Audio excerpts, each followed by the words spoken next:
Here we are again for Writer's Read. Welcome to Grant, Hildebrand, and to Audrey Weitkamp. We get to hear some more Writer's Read. How lucky are we? And yet, you know the routine. We don't just start. We start with a poem. And it's Paul's poem. So here we go. I say a line, and you say a line. Write, write, write. Write, write, write. Until you get it right. Until you get it right. Then read aloud. Then read aloud. You'll draw a crowd. You'll draw a crowd. And bring us great delight. And bring us great delight. And that will happen today for sure. Hi, Grant. Hi, hello. Good to Hi. see you. Well, it's nice to be here. Yes, Yeah. good. I wrote Grant earlier this week and asked him for his early reading memories, because he is reading today, and he came up with a couple of titles that might surprise you. Grant, share us what you thought of. Oh, my early readings for pleasure were Horton Hatches the Egg by Dr. Seuss and Ferdinand the Bull, or the Story of Ferdinand by Munro Leaf, with those wonderful drawings by Robert Lawson. I think they're two absolutely perfect books, and I can read them still. I suspect that's true of a lot of us. Wonderful books. They're my first experience in reading, I think, for pleasure. I brought down my copy of Ferdinand. Yes, indeed. Grant, can you just show the cover and maybe one of your favorite drawings The cover in it? is kind of bland on this one. Earlier, before we started. Well, there's the beginning. Wonderful drawings. Wonderful drawings. Superb graphics. Superb. Okay. Yeah, Okay, maybe next time Horton hatches the egg. we'll do it. Okay, and Grant, more on we go to what you're reading today. What are you going to share with us today? First of all, I'm not reading from the books themselves. They're here on the table. I copied in large print, large type, and I suspect most of you will understand why I did that. I'm going to be reading in this order an interpretation of the Vietnam Memorial from one of my books, and 5 rather brief examples from my poems, an introduction to our Horizon House architect, Gordon Walker, from again one of my books about Gordon, and finally a short poem entitled Horizon House. So, the Vietnam Memorial. Our most recent monument, that on the face of it might seem to belong to the heroic, is the Vietnam Memorial of the 1980s by Maya Lin on the Mall in Washington, D.C. A polished vertical surface of stone etched with the names of the war dead serves as an edge, a kind of retaining wall, for a gentle but extensive depression in the earth. The wall might thus be understood as holding back the earth's cover, rejecting interment, and conferring immortality on those whose names are inscribed on the earth-retaining surface. That would be one interpretation of the design, but it's not, for me, the most important impression. I quote Vincent Scully, "The earth opens for all of us. We are drawn into it, touching the cool face of death with our hand. We commune with the dead. The ages crowd in with us." End of that quote. Yes, drawn into the earth, we experience an expression of the heroic ordeal. And on this journey, ourselves reflected in the polished granite, we do not confront an abstraction, we confront the names of the lost dead. The names, the specificity of it, the extent of it, names beyond counting, on and on. It touches our deepest selves, and yet there is no expression at all of heroic achievement. Nothing projects in triumph above the mall's planar surface into the realm of the living. This is a place not of triumph, but of sorrow. The time of Vietnam did not seem heroic, nor was the war one of large heroic actions. No Doolittle raids, no Midway, no D-Day. And so this memorial, poignantly and meaningfully incomplete in its absence of triumphal gestures, seems true to the circumstance it commemorates. A poem, the Abbey Church at Pontinee. This is a church that was directed in its design by Saint Bernard, the saint, not the dog. He was a minimalist, lived from 1090 to 1153 and became the abbot of the order of Citeaux. And he was a proponent of austerity, and a severe one. The poem begins with a near quotation of his mandate. The Abbey Church at Pontinee. No ornament, no beauty, no delight, no sensory enrichment whatsoever should intrude upon the place of prayer, for those mere earthly vanities do nevertheless seduce the mind from its true object. So Bernard declared as mandate for the churches of his order of Citeaux. I walk the gravelled path through Pontinee's arcaded porch into a space obedient to the strictures of the saint. Its columns, simple cylinders with unembellished capitals, bare walls whose elemental shafts, bay after bay, ascend into the lofty turning of the vault. And all is white, and all the whiteness is suffused with light, a light that would entice Suger, Bernard's great rival, to imagine it might manifest the lux nova that enlightens all. The light endows with life each primal geometric form, the textures of each stone, each chisel mark that chronicles the mason's craft, while everywhere the shadowed valleys of the shallow mortar beds suggest the years of toil that wrested from the abbot's cold constraints this luminous tranquility. And I wonder, in this lucent stillness, did Bernard perceive that all his stern proscriptions, faithfully observed, are here transformed, and all that beauty he decried is here entire? The Alhambra, the Court of Lions. We seek, said the Sultan, as trophy of Islam triumphant, a stretchless savanna with water source warded by Solomon's lions encircled, their mouths sending forth gentle rivulets, nurturing verdure more dear than profuse.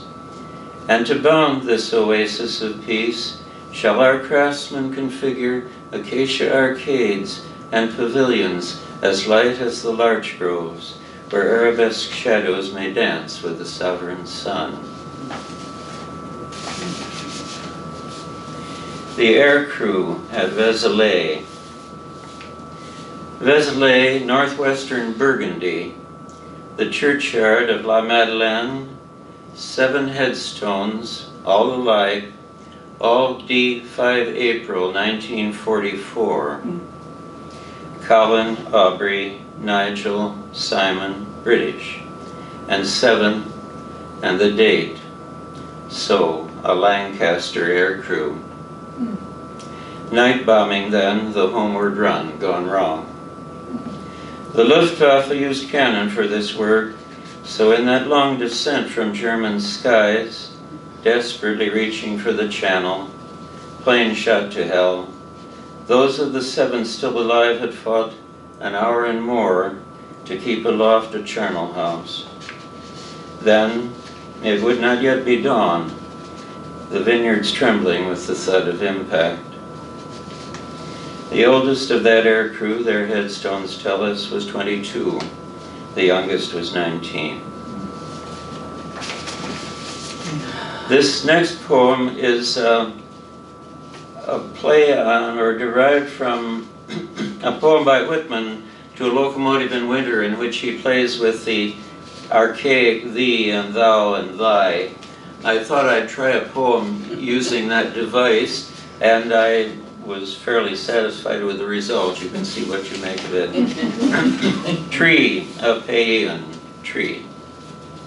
Thee for my song, thy penetrating roots deep anchoring, securing, thy myriad entwining tendrils drawing from the earth thy sustenance, thy robust trunk arising tall against the sky, thy bowering branches reaching, thy life-endowing verdure, trembling in storms of spring, shimmering in summer's sun, thy structure white with winter's snow.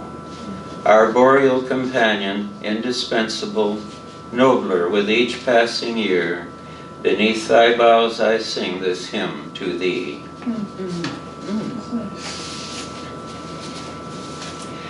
This is ComCare customer service. How may we help you? The remote won't work the TV. Send. We're connecting you with an analyst. Please wait. Hello, this is Elsa. I'll be your analyst today. How is your day going today? Okay, except the remote won't work the TV. Send. Thank you for that information. To verify your account, please send me the last 4 digits of your social security number. 5937. Send. Thank you for that information. Please wait while I bring up your records. Your analyst has left the room. Please wait to be reconnected. Hello, this is Elsa, your analyst. Thank you for waiting. What is your problem? The remote won't work the TV. Send. Thank you for that information. Is the box on now? No. Send. Thank you for that information. Please turn the box on. Your analyst has left the room. Please wait to be reconnected. Hello, this is Elsa. Thank you for your patience. Is the box on now? Yes, it has been for some time. Send. Thank you for your patience. Please tell me the serial number on the back of the box. PBMN 2135758. Send. You cannot send a message now. You are not connected to an analyst.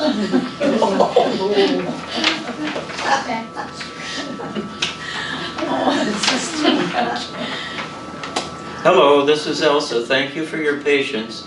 I'm going to send a signal now. Okay, send. Thank you. Is your remote working now? No, send. You cannot send a message now. You are not connected to an analyst. Your analyst has left the room. You are being escalated to another analyst.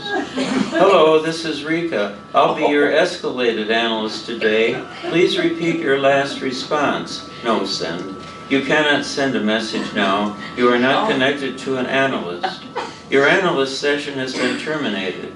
Thank you for using ComCare customer service. Please take a moment to respond to the following. Was this service helpful to you?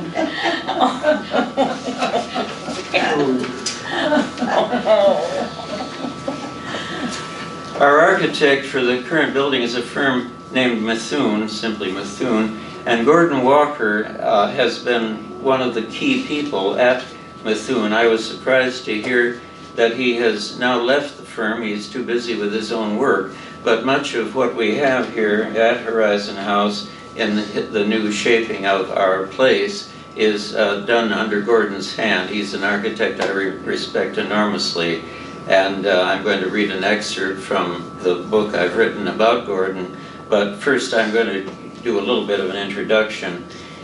When architects worked in historic styles, they had what we might call a kit of parts, a vocabulary to work from, and that served the architect of talent awfully well. The classical orders, the features you see at the Sunset Club at the top of the hill, for example. But it also served the less talented in that they had something that worked and to work with to begin with. When modernism came on the scene with form ever follows function, and with it the discarding of that kit of parts, it left the architect in a rather different position, devoid of that vocabulary. The architect was expected, at least, to begin again from scratch with the site, the program, the client, the materials, and that is a formidable task. And I think it was inevitable with the Industrial Revolution, the new demands of materials, tall buildings, elevators, that had to happen, but it left us in a difficult position because starting afresh with no kit of parts is a toughie. And many an urban streetscape and many a college campus are testimony to its success or lack thereof. I'll now turn to the book's words. Some architects devised their own kit of parts. Wright devised 3 over the course of his long career, and some, of unusual talent, were successful in letting each project develop its own character. Eero Saarinen is an example. His TWA terminal, his Dulles terminal, and his MIT chapel have nothing in common other than his authorship. And this brings us to Gordon Walker. Like the younger Saarinen, each of Gordon's designs is an autonomous creation. Yet, although Gordon's buildings differ from one another in significant and evident ways, they all have 2 characteristics in common. They are all rigorously ordered, and they are all extremely complex. Gordon is quite conscious of this. He will say quite plainly that his first objective in designing is to discover or invent an appropriate order, then to develop within it a richness of complexities. Thus, he creates an architecture of order and complexity, or we might say complex order. And it's at this level that I derived the title for Gordon's book, A Poetic Architecture, because architecture as complex order can be allied with music as complex or complexly ordered sound, or dance, or poetry as complexly ordered language. And for this reason, I think it's possible to speak of his architecture as poetic. As a vestige of his student and teaching days, Gordon gives architectural examples of report card grade. He's no fan of grade inflation. Asked what makes his honors list, he immediately replies, Wright's Unity Temple. Then, after a pause, those Gothic cathedrals. A longer pause. Alto's Villa Mairea, maybe the Saarinen's Cranbrook, Kahn's Museum of British Art, La Maison de Verre, Falling Water, of course. After a slow start, the list turns out to be quite a long one. But all of those examples are by others. What of Gordon's own work? This book has included very few comments by Gordon about his own accomplishments, because he has made very few such comments, and none at all in the way of extravagant praise. His utter absence of self-congratulation is an outward manifestation of a bone marrow deep modesty. He might concede, after trying to change the subject a few times, that his Raff House is maybe an A-. He likes the Smith condominiums and the Nicholas apartments, and his own early apartment in the Pike and Virginia building. They're maybe in the B to B+ range.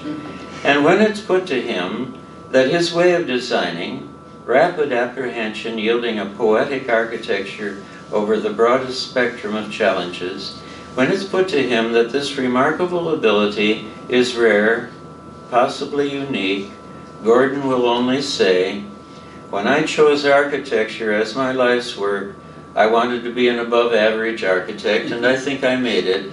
I think I'm an above-average architect. That is true, of course, but this book has shown that it vastly understates the case. Finally, a poem entitled Horizon House. It's structured as a reply to Robert Burns' poem To a Mouse. Burns has overturned a mouse's home as he's tilling a field, and he regrets this, but he writes the famous line, the best laid plans of mice and men gang after play.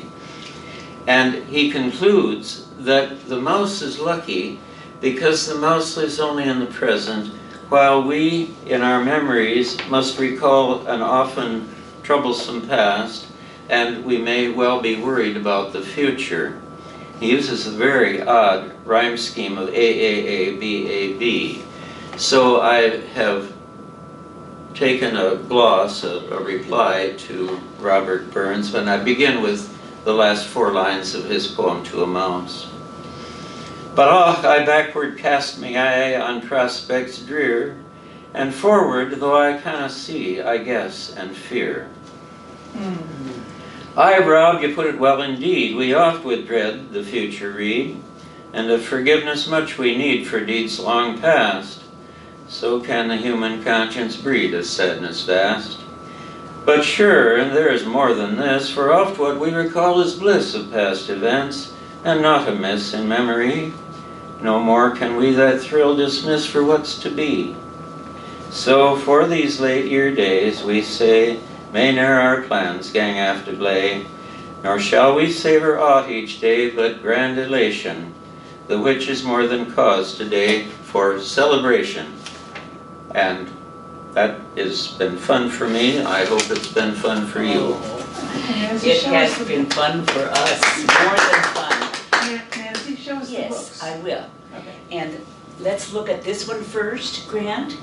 Yeah, that's a And good one. are you saying that this is in our library, or is it not? Oh, that's in our library, yes. Okay, and cataloged. I would Do you hope- think so? I would hope so. Yeah. I would hope so. Yeah. And so this is the book, Gordon Walker, A Poetic Architecture. And it's just one you need to find and one you need to look at. We're so lucky to have Grant keep enriching our lives. I mean, he just keeps bringing us more and more. Really, Grant, thank you again and again. Well, thank This is you. incredible. I might be the one to take it home tonight unless There you somebody go. else arm wrestles me for it. And then his poetry book, Autumn Leaves, is here, and that, I think at least one copy is on the collection on the windowsill. Oh, is it? Yes. Okay. Okay. It's not a book that's won any great awards. It's a self-published effort, and but I enjoyed doing it. Yes, you It's enjoy fun. Yeah. It's The fun. Round Church, Cambridge. I mean, this is a good one to revisit again and again. And then this book is Origins of Architectural Pleasure by Grant Hildebrand. And is this one, are you thinking, I need to check these out, I'm embarrassed. That's the one with the Vietnam Memorial bit, Okay. and that has been translated into Chinese and German. Oh my. They sent me the proofs for the Chinese version and wanted me to check them. I said, I'll take your word for it.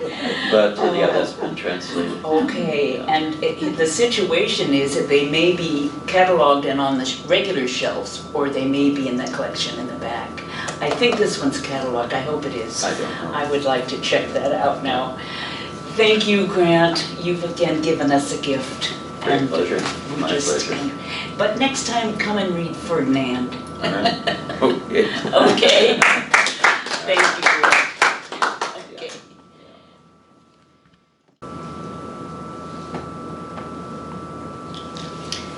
Well, that was a rich time with Grant, and we're getting a rich time with Audrey.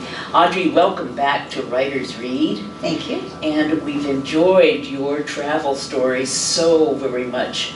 Are we hearing another one today? No, Oh, good. I changed my mind last Monday and wrote something different. Oh, wonderful, wonderful. But earlier this week, I did ask Audrey about her early writing experiences and whether writing has always been an easy task for her and whether it comes pretty naturally to fill a paper with words. Audrey, what is your response to that? It's easy for me. I have written as long as I can remember, and it's just a pleasure. It's Oh. something I thoroughly enjoy doing. There we go. I've had to learn that the first draft is garbage, not to throw it away, and then go back and until I hear my voice. Oh, good. Oh, that's good wisdom there. Until I hear my voice. I love that sentence. Just a reminder, folks, and right before Audrey begins, the Writers Read book, 3-ring binder, is on the back shelf of the windowsill.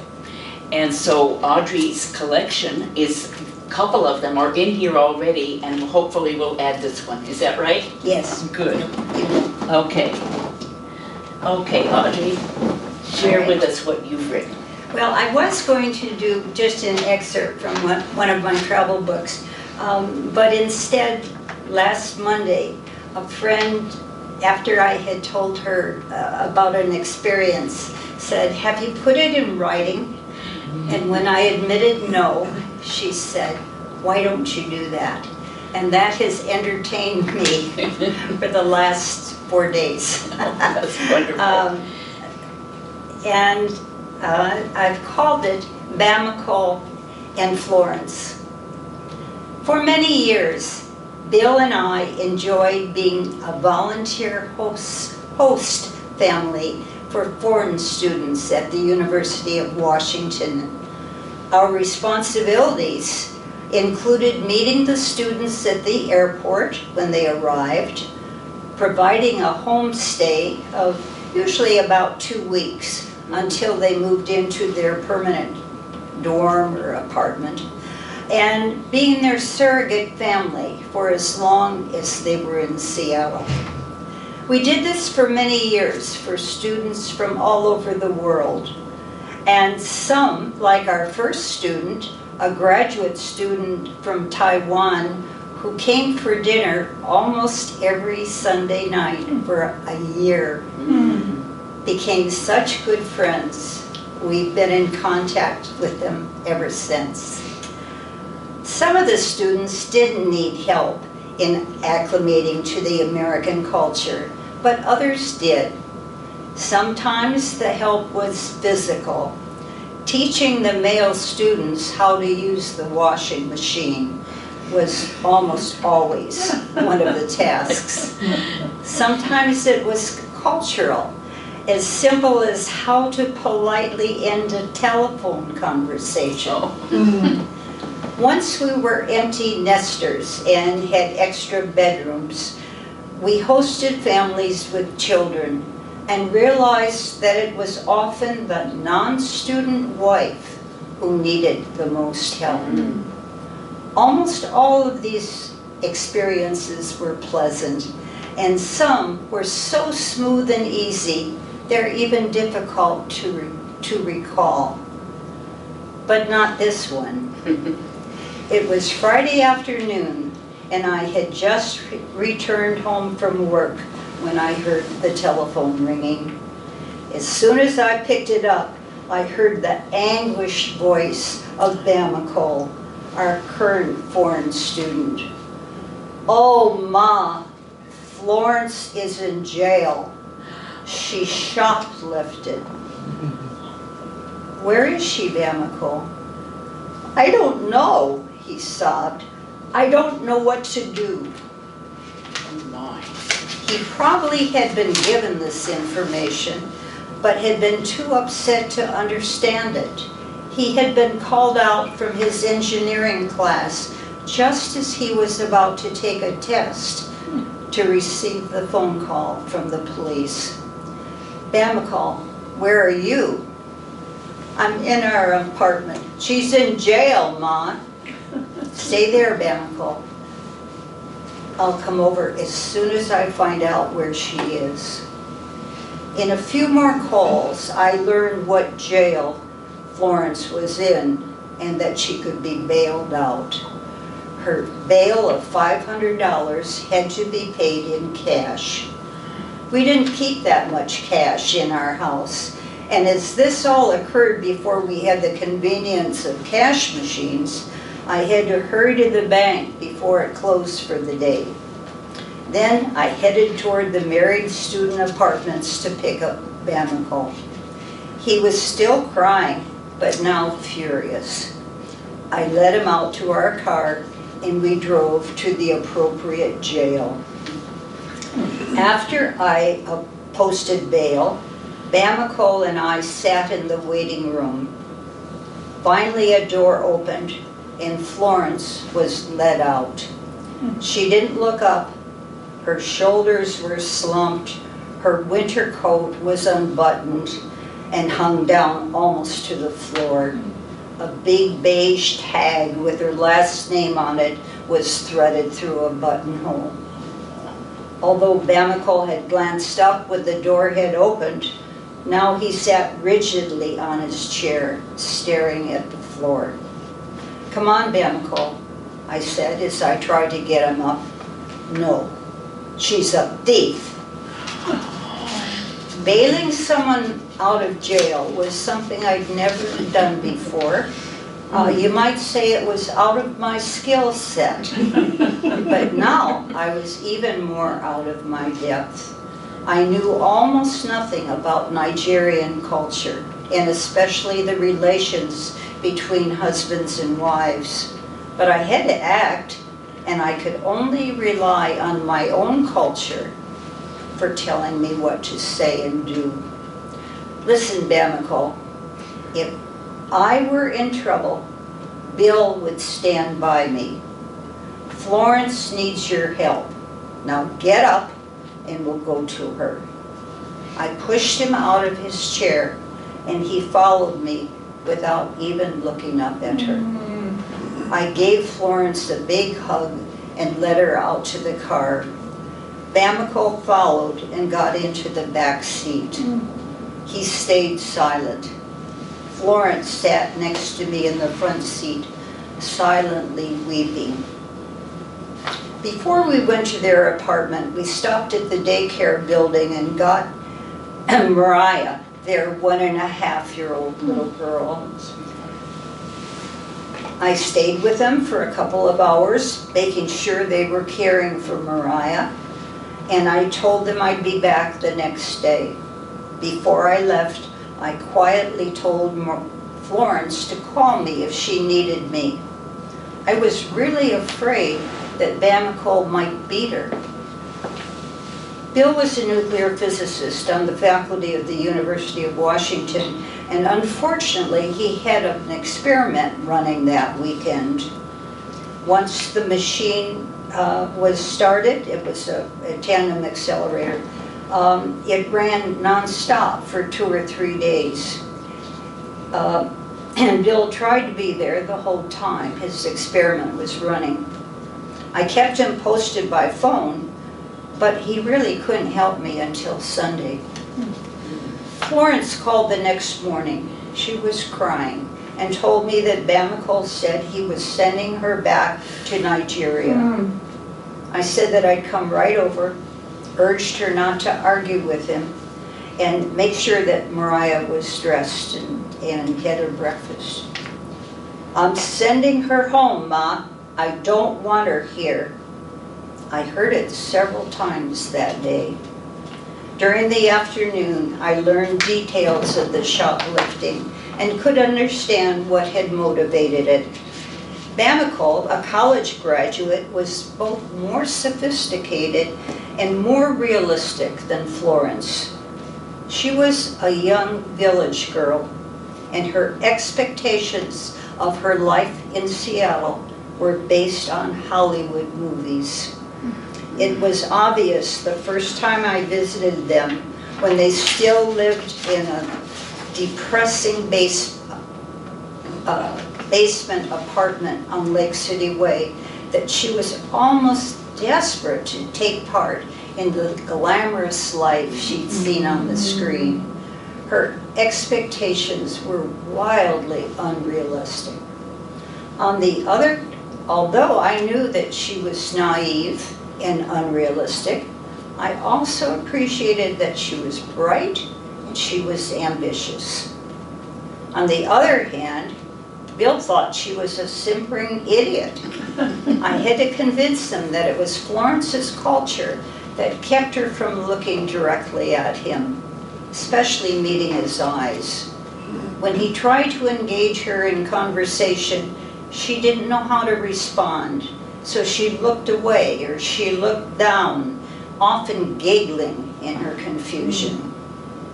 In my private conversations with Florence, I learned that she was determined to earn some kind of an academic certificate before they returned to Nigeria. And this goal looked more doable after they moved from that awful apartment into the UW's married students' housing. Mariah stayed in the community's daycare while Florence attended classes at the North Seattle Community College.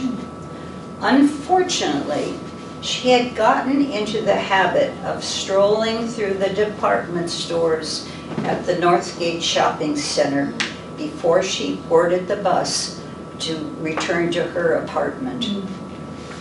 She'd made a girlfriend at the college, also a Nigerian, who was not a good influence.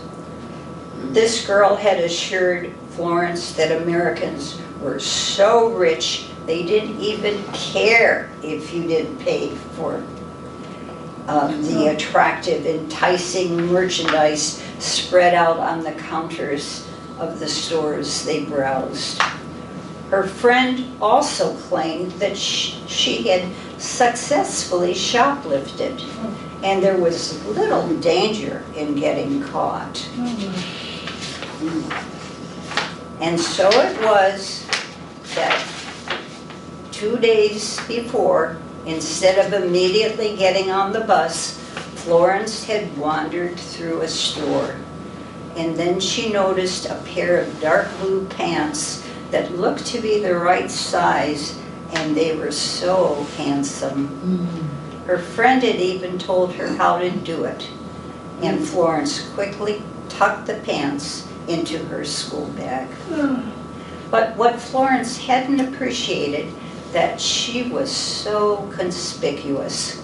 Her skin was much darker than an American black, and her wide afro was a hairstyle rarely seen in those days.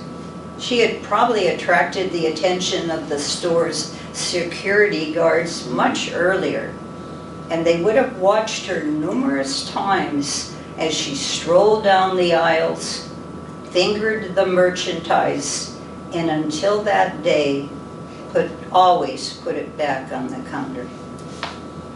Sunday morning, Bill was with me, and we both went over and found the apartment depressingly dark with the drapes pulled shut. Mariah was crying and she stunk from a dirty diaper, and the kitchen was a mess. Florence told us that Bamacol had just left for work.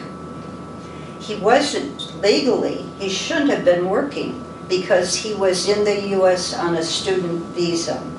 But the Nigerian government scholarship was meant for a single person, and it wasn't large enough to support a man and his wife and a child. His weekend shifts at a nursing home helped pay for groceries and for rent. Suddenly, the door opened and Bamacol walked in. I was walking toward the bus stop, he told us, but everyone was looking at me. Everyone knows about Florence. Of course, that wasn't true, and we tried to tell him that, but that's what it felt like to him. Bill and I had our work cut out for us. When Bill and Bamacol talked in the living room, Bill realized that besides the crushing shame, Bamacol was afraid he was going to be kicked out of the university.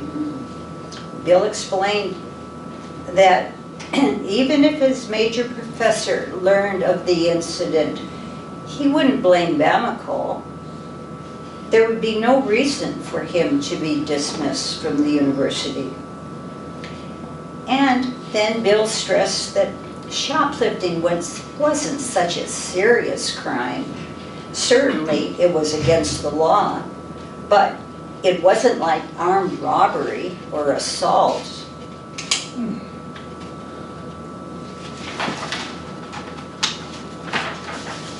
Meanwhile, I was in the kitchen trying to say just the opposite to Florence.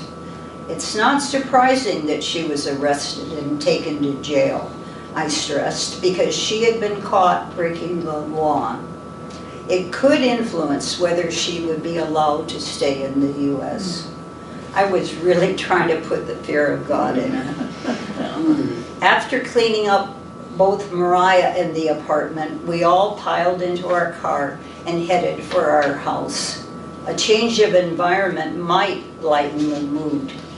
We walked in the arboretum, we played with the dog, and while eating dinner, tried counting all the words in Mariah's vocabulary. Before we returned them to their apartment, Bill gave Bamacol one last piece of advice. He should go to the students' legal affairs office on campus the next day, tell them what had happened, and ask for advice. They were probably the ones who arranged for Florence to go to pre-trial diversion. And that led to another experience that's engraved in my memory. Both Bill and I took her to pre-trial diversions for her appointment. Do you remember how I said Bill didn't realize that Florence was intelligent because of the way she acted when he tried to talk with her? Well, she not only seemed to not know how to interact with with men other than her husband, she actually seemed to be afraid of them. As we waited for Florence to meet with the unknown counselor, she gripped my hands so tightly her fingernails dug into my palm. "You've got to go in with me, Ma," she implored. She assumed it would be a man, and she was terrified. I promised to go in with her, hoping that it would be allowed. The office door opened, and a very heavy-set, middle-aged black woman came out. "Come on, honey," she said quietly, and she loosened Florence's grip on my hand. "She'll be back in a bit," she explained to Bill and me as she led Florence into the office. We sighed with relief. Both of us had foolishly assumed the counselor would be a white male. While Florence was in with the counselor, I asked the receptionist how pre-trial diversion system worked.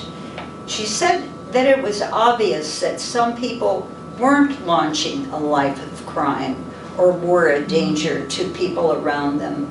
It would have been a waste of time putting them on trial. First-time offenders, she added, were often immigrants who, like Florence, were overwhelmed by the abundance of goods on display. They couldn't afford to buy any of it and truly believed that the country was so rich they could just take something and it wouldn't be noticed. When the counselor returned with Florence to the waiting room, she explained to us what she had told Florence. If she attended a class about shoplifting, the evil of it, I assume, and she had no other run-ins with the law, then her record would be wiped clean after 1 year. Otherwise, even though she might not be deported, there would be no way of her ever again entering the U.S., not even as a tourist. Despite the generous features of the agreement, Bamacol still insisted that Florence go back to Nigeria immediately. He wanted her gone now. Bill and I argued against it. When I reminded him of the bail I had paid and would lose if she left, he said he would pay me back, in small amounts for now, of course, but that it would all be repaid. Another of our arguments was that if she left, she wouldn't have the opportunity to demonstrate to all of us that she had learned her lesson and could be trusted. Our strongest argument was that if she returned without her husband, everyone in their hometown would be curious to know the reason. They would gossip about it, and eventually someone would learn the sordid details. If they returned together as planned, no one would know what had happened. That last argument was what finally convinced Bamacol Florence would stay. Now, instead of the frequent anguish calls from Florence saying that Bamacol was determined to send her back to Nigeria, it was frequent calls from Florence thanking us for helping them. They were almost as frequent as the calls for help. Although it was a relief when those stopped, we became aware that fall that the couple were under a new stress that had plunged them into despair. Bamacol had been promised by his government that if he successfully completed the studies for his master's degree, his scholarship would continue so that he could stay and earn a PhD. Despite the successful completion of his studies and his increasingly urgent pleas to the Nigerian Scholarship Office, he hadn't received the funds. He needed them to register for the next quarter and to pay for their living expenses. By Thanksgiving, he had decided they had to prepare for their return and had begun selling their furniture. As the apartment started emptying, the whole family was affected. Bamacol felt betrayed by the government office, saddened at having to leave a satisfying educational environment, and confused over what path his career would now follow. Although for Florence, although not the life projected in Hollywood movies, her life in Seattle was a lot better than it was going to be back in Nigeria. Mariah, of course, felt insecure listening to her parents arguing in the increasingly empty apartment. They came to our house on Thanksgiving Day, joining the crowd of extended family and foreign students. It was a warm, relaxed atmosphere, and no one mentioned Bamacol and Florence's impending departure. Mariah basked in the attention of so many happy people around her. But then it was time for them to go home, back to the dark, empty apartment, and Mariah squirmed and kicked as Florence tried to get her bundled into her little parka. Finally, her dad picked her up and carried her out the door. In the living room, we all sat frozen as we heard Mariah yelling, "I don't want to go! I don't want to go!" until the car door slammed. No one spoke for a few minutes as each of us thought about the child's reaction and how it intersected with our own lives. The last scene in the Bamacol and Florence drama played out at the SeaTac airport. The December night they were to leave. They were booked on the 7 o'clock flight to London, and from there they would continue on to Lagos. When we had offered to take them to the airport, they said that they were having a fast little party with Nigerian friends who would drive them to the airport. But they asked us to meet them at the gate at 5:30. It was now after 6, and they were nowhere to be seen. When the last of the passengers boarded the plane and they still hadn't arrived, Bill and I talked with the agent at the departure desk.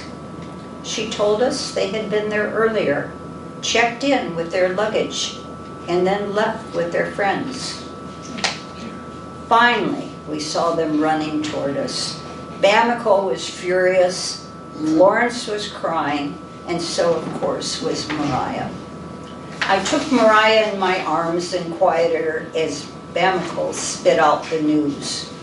When they had left their little party, they and their friends had climbed into 2 cars, rushing because they realized they were running late. As they were speeding toward the airport, they saw, to their disappointment, the other car turn off the freeway at the wrong exit.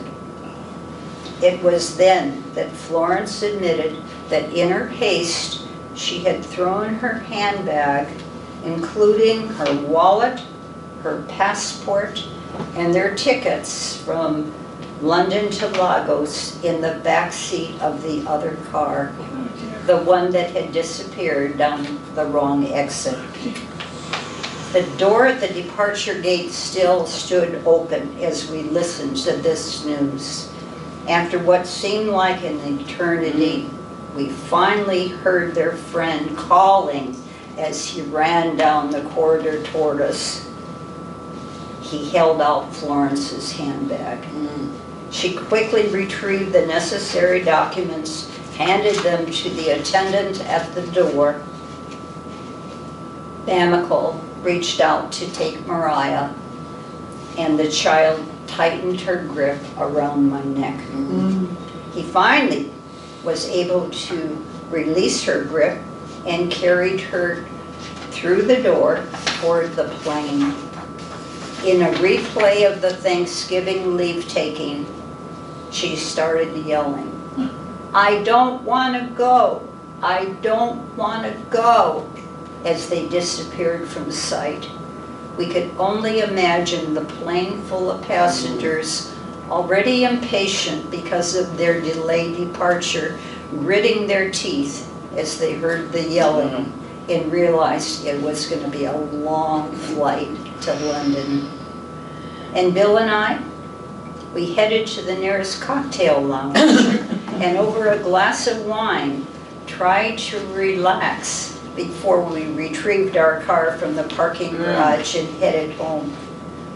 Unlike our other foreign students, we only heard from Bamicle and Florence once. Bamicle's scholarship had been extended almost as soon as they were back in Nigeria.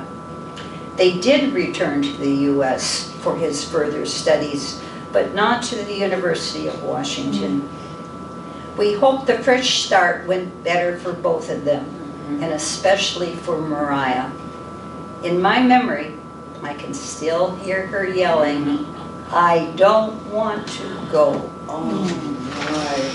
Audrey, I haven't been breathing for the last 15 minutes. And I have to stop and thank you and Bill for your gifts to these foreign students. I mean, they must have just learned about America in a beautiful way. Well, you know, we had 4 kids, and Oh my. we started it when our kids were little, and some of the students would especially a couple who had never or had only once used silverware, would sit at the table and watch to see what we corrected. Goodness. We got out of it much more than they did. It was a splendid opportunity. Just this fall, we have had 3 visits from them. They are now gray-haired. We met their grandchildren. But it was an important time in their life, and we still have that bond. But not these, they're not coming back. Well, thank you. This was just a gift again. Beautifully done. And might we put this in our readers? I will give you another copy. Thank you so much, Audrey. You're welcome. Okay. 3 cheers for a good day. Oh gosh.